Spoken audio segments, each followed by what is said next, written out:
Assalamualaikum warahmatullahi wabarakatuh. Perkenalkan, nama saya Muhammad Roland Bilhaki dengan NIM 24130704346.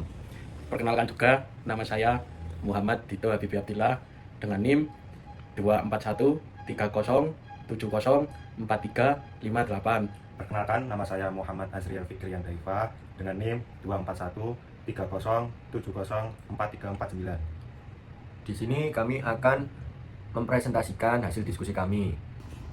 Law of Nation akan dipergunakan untuk menunjukkan pada kebiasaan dan aturan hukum yang berlaku dalam hubungan antara raja-raja zaman dahulu. Ketika hubungan demikian baik karena jarangnya maupun karena sifat hubungannya belum dapat dikatakan merupakan hubungan antara anggota suatu masyarakat bangsa-bangsa. International law akan dipergunakan untuk menunjuk pada kompleks kaidah dan asal yang mengatur hubungan antara anggota masyarakat, bangsa-bangsa atau negara-negara yang kita kenal sejak munculnya negara dalam bentuknya yang modern sebagai negara nasional atau national state.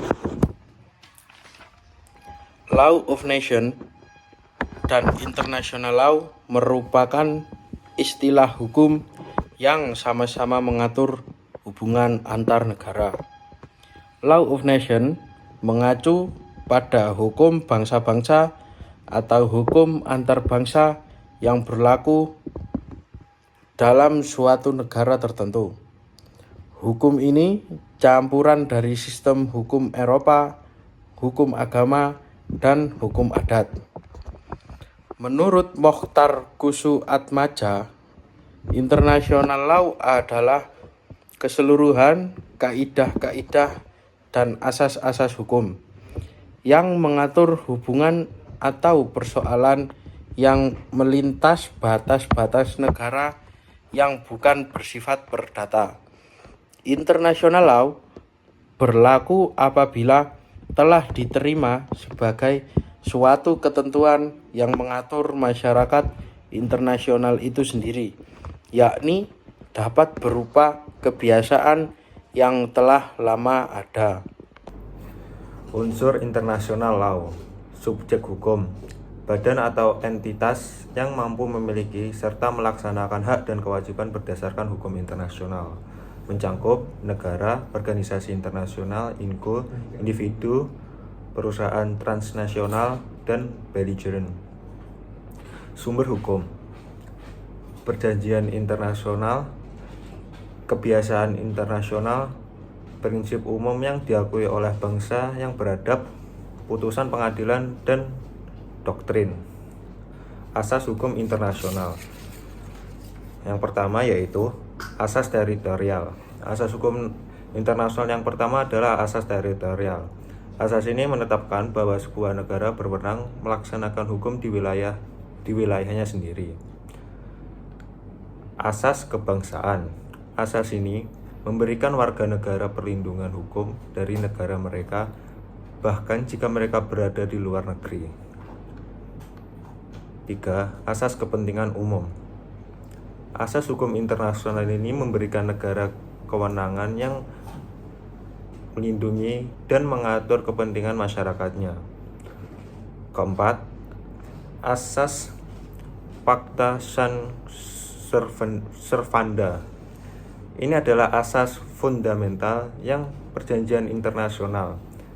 Artinya perjanjian yang dibuat mengikat bagi semua pihak yang terlibat.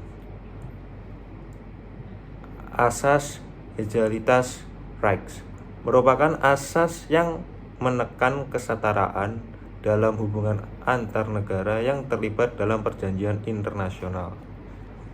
Keenam, asas reciprocity. Asas hukum internasional yang menunjukkan bahwa tindakan suatu negara terhadap negara lain dapat dibalas secara setimpal, baik dalam bentuk positif maupun negatif. Asas Cortesi. Asas ini menekankan pentingnya menghormati dan menjaga kehormatan negara lain dalam hubungan internasional.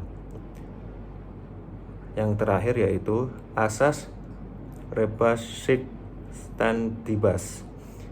Asas ini mengizinkan perubahan dalam perjanjian internasional jika terjadi perubahan mendasar dalam keadaan yang berkaitan dengan perjanjian tersebut. Yang pertama, international law mengatur aktivitas entitas berskala nasional, sedangkan law of nation mengatur suatu negara. Yang kedua, international law bersubjek meliputi negara, organisasi internasional, perusahaan transnasional, dan berintelijen, sedangkan law of nation bersubjek individu. Yang ketiga, international law tidak memiliki badan supranasional dengan kewenangan membuat aturan yang mengikat secara universal, sedangkan law of nation memiliki badan seperti legislatif, eksekutif, dan yudikatif. Yang keempat, dan yang terakhir, international law bersifat koordinatif menggunakan dasar persamaan kedudukan antar negara, sedangkan law of nation bersifat subordinatif dengan hubungan tinggi rendahnya pemerintah dan rakyat.